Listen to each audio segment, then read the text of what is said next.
Non accenna a placarsi l'estate di sangue caldo fra giovanissimi e sottomarina. Anche la scorsa notte in Piazza Europa, adolescenti e post-adolescenti locali e magrebini sono venuti alle mani nei pressi dei giardini pubblici, innescando una rissa presto sedata tra Viale Brescia e Viale Vicenza, grazie anche all'intervento dei carabinieri. I residenti nella zona sono comunque esasperati dalle intemperanze giovanili, che specie nel weekend rendono difficile trascorrere nottate tranquille, sia in piazza sia nel vicolo che conduce in Viale Umbria, compreso il nascosto sottopassaggio dove un tempo era ubicata una discoteca. Si radunano infatti centinaia di ragazzi e ragazze che spesso e volentieri esagerano con l'alcol. Se in molti attribuiscono la responsabilità al Budapest Café, il quale però assolda un servizio di vigilanza in grado di contrastare immediatamente ogni episodio anomalo, gli occhi sono puntati sopra un altro bar in Viale Umbria, che pare vendere alcolici anche a minorenni senza richiedere i documenti. Questi giovanissimi poi tornerebbero in Piazza Europa quando non occupano il parco giochi nelle ore piccole. Devo usare delle parole più facciamo secondo.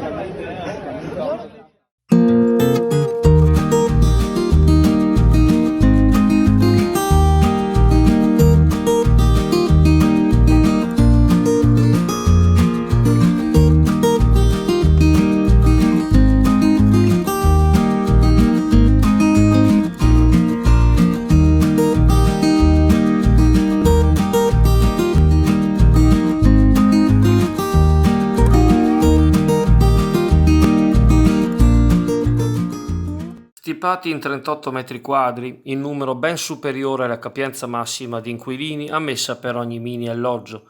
È la condizione rilevata nel condominio Murazzi di via San Felice a Sottomarina, dove di 8 appartamenti, 4 sono di proprietà di un residente del luogo, che d'estate li affitta a venditori stranieri e molto probabilmente non autorizzati a commercio.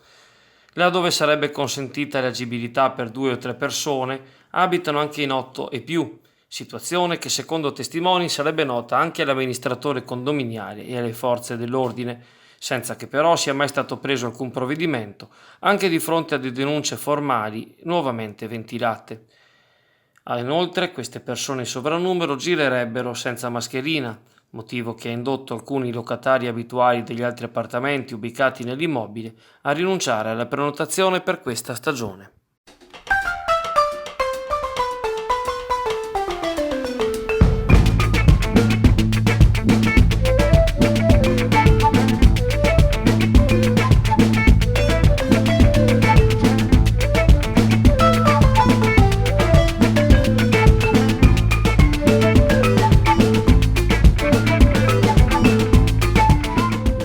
Nuovo salvataggio in mare ieri pomeriggio a Sottomarina, attorno alle ore 17:45 alla torretta 13, corrispondente ai bagni Astoria, una 24enne del Bangladesh si trovava a 100 metri dalla battigia, quando a causa di una probabile congestione ha avvertito un malore che l'ha portata a ingerire acqua e allo svenimento. Allertato dai bagnanti, l'assistente Denis Rubele, assieme al collega Alberto Malachin della torretta 12, ha tempestivamente recuperato la giovane attraverso la barca di servizio e l'ha tratta a riva. Pur nelle difficoltà, la ragazza per fortuna non aveva interrotto le attività respiratorie.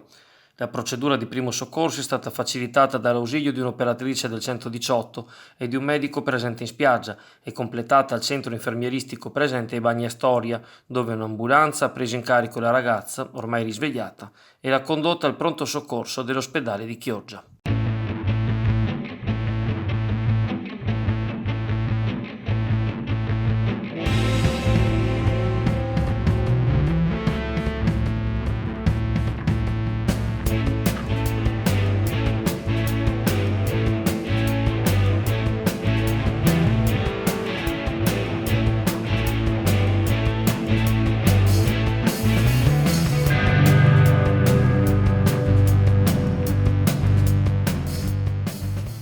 Sono state ufficializzate le liste dei candidati alle prossime elezioni per il Consiglio regionale del Veneto, che avranno luogo domenica 20 e lunedì 21 settembre. Saranno 9 i chioggiotti e le chioggiotte al via della competizione, alle disponibilità già note di l'uscente Erika Baldin per il Movimento 5 Stelle, di Jonathan Montanariello per il PD, Beniamino Boscolo di Forza Italia, Patrizia Trapella ed Elena Zennaro Fratelli d'Italia, Francesco Zennaro Solidarietà Ambiente e Lavoro, Si sono aggiunte nelle ultime ore quelle di Mario Ciriello e Roberta Bertaggia, che corrono sotto l'insegna della lista veneta Autonomia, che sostiene la rielezione del presidente della giunta regionale Luca Zaia. Completano il quadro dell'area sud della provincia le candidature delle Cavarzerane, Elisa Fabian, il Veneto che vogliamo, e Ilaria Turatti della Lega. Quest'ultima ha definito il ticket con Marco Dolfin, primo dei non eletti nel collegio veneziano alle precedenti elezioni del 2015, che stavolta ci riprova col vento in poppa per Zaia e la Lega.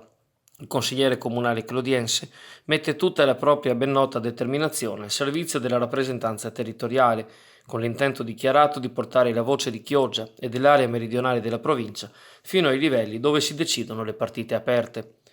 Ci arrabbiamo quando non siamo rappresentati, commenta Dolfin alle telecamere di Chioggia Azzurra, e occorre invece essere presenti quando si parla del territorio, senza liste della spesa né battere i pugni. Il doppio voto di genere consente di esprimere due preferenze nominative, purché appunto vadano a un uomo e una donna.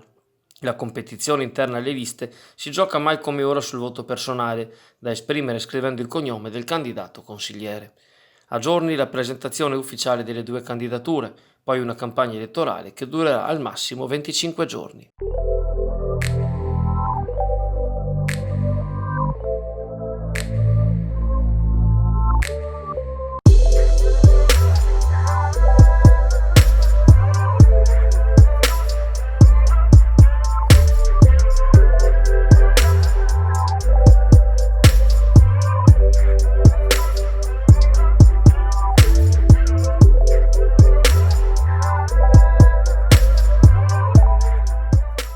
È stata convocata in via straordinaria per domani mattina, lunedì 24 agosto, dalle ore 9:30, la seduta del Consiglio Comunale di Chioggia. Sono 14 gli argomenti all'ordine del giorno, con le ratifiche delle delibere di giunta che hanno modificato d'urgenza il bilancio per gli interventi necessari all'inizio dell'anno scolastico, tra cui la messa in sicurezza della Pascoli e quelli già operativi nelle spiagge libere. Inoltre sarà sottoposta all'approvazione dei consiglieri la convenzione per realizzare 2 rotatorie a Borgo San Giovanni e in Viale Mediterraneo, quindi le mozioni presentate dalle minoranze. I temi affrontano l'istituzione di una linea di autobus diretta all'ospedale all'Angelo di Mestre, il parcheggio scambiatore all'Isola dell'Unione e il piano dei Ghezzi. L'ingresso in sala consigliare sarà proibito al pubblico, che potrà seguire la sessione in diretta streaming dal sito dell'ente.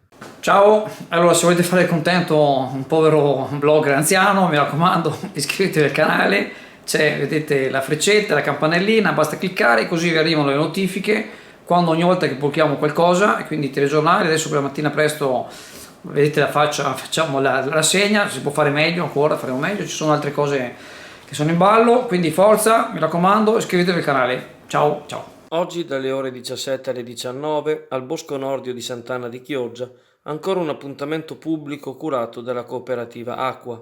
Il bosco in notte contempla la passeggiata nella natura verso il tramonto con il suono delle ocarine, delle fronde, dei canti degli uccelli. La quota di partecipazione è di 5 euro per gli adulti e di 3 per i bambini con meno di 10 anni. La prenotazione è obbligatoria al numero 345 251 8596. I prossimi incontri saranno mercoledì 26 agosto, al mattino dalle ore 10:30 la Land Art con gli animali della fattoria, poi dalle ore 16 alle 18 il progetto didattico di riscoperta delle dune sabbiose nella riserva naturale.